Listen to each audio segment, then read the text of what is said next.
I'm really stoked to see the truck in person. Morgan has sent some pictures and it looks awesome, but I'm yet to see the front of the truck with the clip on and all that good stuff. Oh, here we go. Let's see this thing, guys.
Hey guys, so it's been a while since we've done an update on the Frontier build. We are here at Morgan's shop. We're going to check out some updates that they've been doing. Morgan's been trying to get me out here and our schedules just keep not lining up. Keep doing Terra stuff, keep doing family stuff. Like, I don't stay on it, and I should stay on it more. It's just like a long project, and time will come, but it's actually coming together now. So if anybody's slowing down the truck progress, it's me. But right now, all of that's kind of out of my hands. We have the transmission at Colhane Trans. We have the motor at Bronco Factory with Michael Cox being assembled. It's almost complete. Transmission's almost complete. And Morgan and his team over here at MCD1 has been absolutely crushing it. So I'm really stoked to see the truck in person. Morgan has sent some pictures and it looks awesome, but I'm yet to see the front of the truck with the clip on and all that good stuff. And just to really take a good look at what's been done. So let's check it out.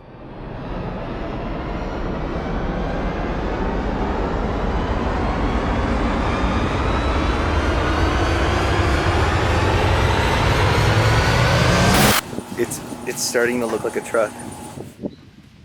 There it is, dude. There it is. Man, oh man. Not ride height. Not ride height. Not ride height. Right. So a little Because this would be like an old 7 truck if it was like this high, huh? Yeah, I mean you could probably still work good. Yeah. This is wild, man. Yeah. It's crazy to see even like from this angle. What do you think, Arshia? It's so crazy to see it like this. It's beautiful. It's a truck. Yeah, it looks like a truck, huh? Morgan, you did such a good job. It looks awesome seeing it with the lights and just everything. Hot damn! Yeah, I think it's awesome too. I think that I'm still in the heat of this thing where once it's coming to fruition and it's powder coated and parts are going back on and it's like going to be running and driving or doing final assembly, I will be able to let myself have that. Up until that point, I'm just going to keep having to grind, and that's just how my mind works, and I can't enjoy the fruits of this thing until the time has come. I was going to pull this up, but right. Well, I mean, I found this. This is definitely old school right here. Yeah, so that's my new Explorer purchase here, and then this is James over here, and they used to hang out at Glamis. So if we go back and we look at that, it's Back to the Future. It's kind of got the light bar vibe, but just in a modern way. Dude, it's awesome. I know, I wasn't sure about that. Like, I know you had talked about wanting to put them up there, and I didn't know if that was just like the old style, which I know you loved, but I was like, oh, I don't know, just haven't seen that, but it looks awesome. Yeah, it's this is like traditional old school, like trophy truck pre-runner. I mean, this is, again, I've said this before, Morgan, but this is kind of like the style of the truck that we would draw in our books. For sure. Right? With the light rack. Yeah, and the proportions, the glass is like really big and the cab is narrow, so it just... Yeah. The dimensions of it are very similar like an RC car. These are not the tires I'm running. I'm actually running some Toyos, and I'm really stoked to be part of the Toyo team. If you would have told me a year ago that any company would even want to work with me on a Frontier, I'd be like, dude, you're crazy, dude. But honestly, super grateful for that. Super stoked to be working with Toyo USA. And we got some really cool plans. We'll take you guys in depth on that journey and showcase those tires. Yeah, and these are not the rims I'm running. I'm actually going to be running some awesome Method wheels. I said rims. Sorry, Nelson. These are not the wheels I'm running. I'm actually running Method wheels. showcase those with you guys in a little bit. You guys can actually help us choose what color we're going to go with. I actually just wanted to stick with traditional black, but if you guys have any ideas, I'm open to it. Black with everything. Just You know, the good thing about gloss black too is that when they get dirty, if you just don't clean them for 2 weeks, then they're satin black. And then if you don't clean them for a month, they're flat black. Yeah. And when you want to go to gloss black, you just clean them. Sometimes my genius is... it's almost frightening. Yeah, let's start in the front. Yeah, let's start here, guys. So we got to see this freaking amazing Baja Designs light bar in the front. Originally, I was telling Morgan that I kind of just wanted to run lights on the front, but you know, we had got talking about the vision of kind of bringing back like the old school, new school vibe. Morgan was able to fulfill that by putting that OG light bar up there. So that was awesome. I'm a fan of lights on the bumper now, but seeing the way that this kind of packaged together was just awesome, man. I'm really stoked about it. This is a Onyx 30-inch bar. This resides in the grill opening. You go, oh, well, what about airflow? But if you kind of look, the radiator, you know, for cooling is above that whole plane. So this is just a dedicated live-in light bar. So even when the big rack comes off of the roof, then you'll still have this for dust or just, you know, any kind of night driving if you don't have that thing on. When this thing gets wired, we are gonna wire a high beam and a low beam into the headlights, as well as, you know, your running lights like cop ambers, you know, and then blinkers. So it'll have all that. But at least this stuff can live here. The other thing we want to touch on too, and I have the whiteboard up still of the stuff that we need to get done, but definitely a valence, some kind of breakup in here. Yeah. So it can be a hybrid. It can still have the tube that's there, and then it can also just have not just like a big flap, but we'll trim it like To kind of flow with yeah, we'll make it design right. Yeah. And it makes sense to clean up because there's a lot of exposed stuff down here, and I think that you could draw more space, you know, being used on the front surface with the valence. We just need to do it tastefully, where it's not just a huge 8 or 10 inch strip, and that's easy. You know, we'll just trim it accordingly. We did talk about putting some ducting in here. I don't know if it needs it to direct air, but that would be something that we do last. There is like this bungee was previously put in here, and it just hooks to that tab.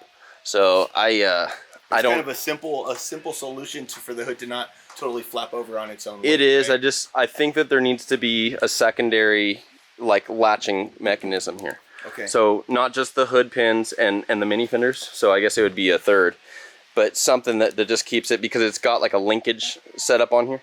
Yeah. And I think it just needs something so it's not doing gnarly stuff. We have the Baja Design, their dome light or their rock light.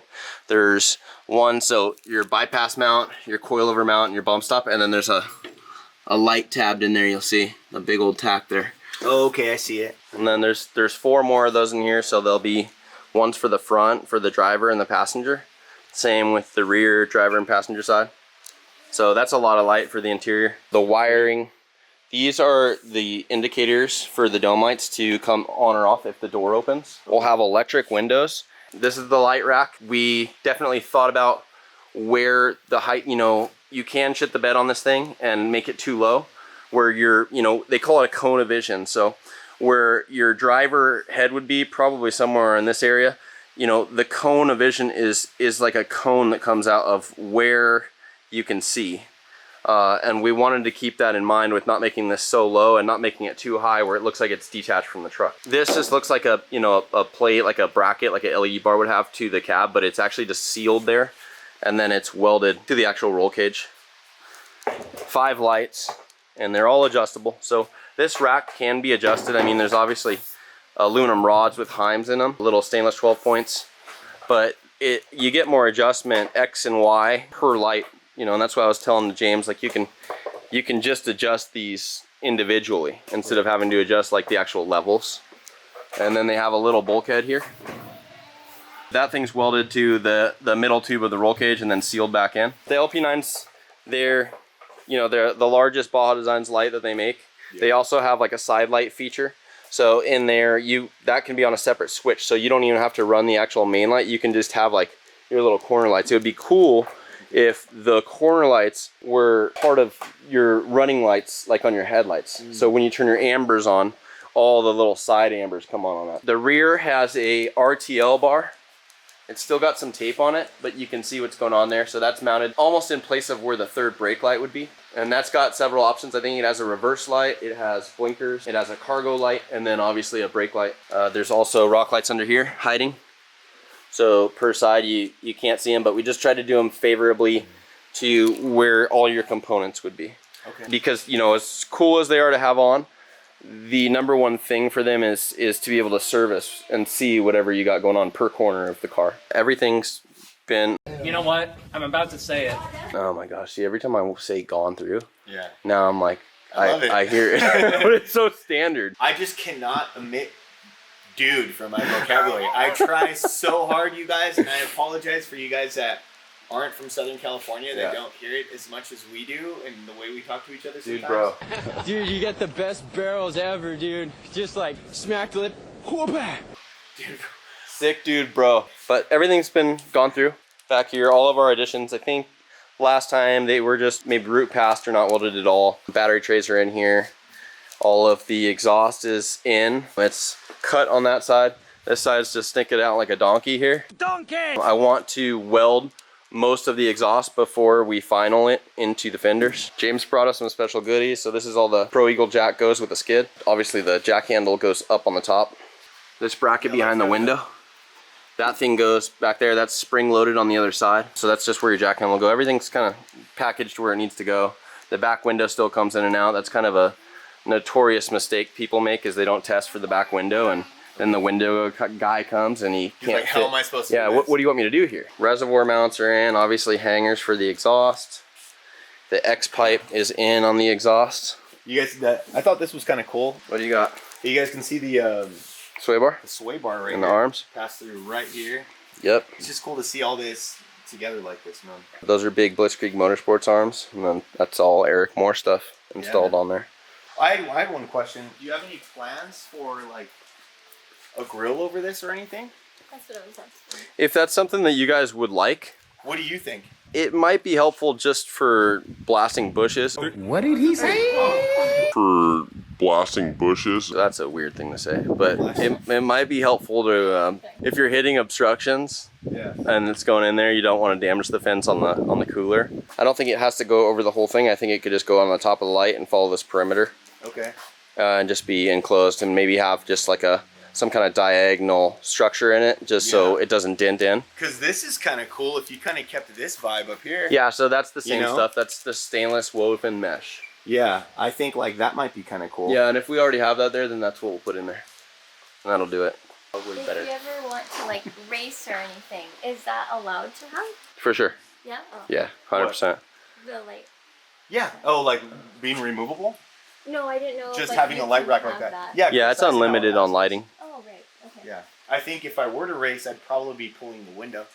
A nice long Baja race, maybe not, you know, but if it's like some close contact stuff like we did like at the Glen Helen, like Terra Heat and all that kind of stuff, where I'm going to be close to a lot of people, then yeah. Well, And yes, guys, I do plan on possibly racing, you know, maybe once or twice a year just for fun. But I mainly just want to, again, like I said, go get ice cream with the for sure, if you're racing, pull the windshield out. Yeah. Run visors. It has a Parker pumper for driver and passenger. Run it as a two-seater. You know, you're gonna have multiple issues with that because getting dust on there is gonna prohibit your vision huge. RC, as far as that light bar, yeah, that thing's completely legal. With it looks cool, but at the same time, it's probably efficient to just take that thing off, put it in your car or trailer or truck bed, and then at nighttime put it on. Yeah. I mean, it does look cool, but it's like just Not necessary. no. I mean, unless you just want to But be it looks stunting. cool, Yeah. dude. factor. Let me That get this there's a right. It lot of looks percent cool. there. Yeah. All right, guys. Well, I hope you guys enjoyed this update. We have more to film because this is already getting too long, and you guys are probably tired hearing my voice. Morgan, next episode, what are we doing? I think we should just cover the interior and get kind of up to date on what I've been doing. And the next steps, at least go to the whiteboard, cover what we need to get this thing out the door. Once the engine and trans come back in, we're going to plumb it, and then it's going to be off to wiring, and then we're going to cover that whole endeavor of wiring. Once it's wired, then we're going to bring it back and we're going to tear down the whole entire thing, take the harness out of it, take the plumbing out of it, take every single part out of it, and then we're going to powder coat the entire chassis and cab. We're going to cover that whole situation, show you guys what it's like to powder coated chassis in a cab, because that's kind of a huge thing when you hear about it and you don't know about it. It's like, whoa, how do you do that? And then put it all back together. Once Okay. it all goes back together and it's running, then we're going to go test it. So all this will be documented. All this will be part of the series. Excellent. I'm super excited about it. Excellent. All right, guys. Thank you, guys. If you guys haven't seen the other episodes, recommend it so you guys can see the whole processes, how it has been unfolding. The Final Frontier series. It's in there. You guys can catch up and see where the trucks come from and backstory and all that good stuff. Anyways, hope you guys enjoyed it. Like, subscribe, share this, or share any other messages. I hope you were more entertained than Jesse here. Yeah, he's over it. He's like, Yeah. dude, He likes the voices. could call me when the truck's done. That's what the Yeah. baby said. All right, guys. Later. Thanks.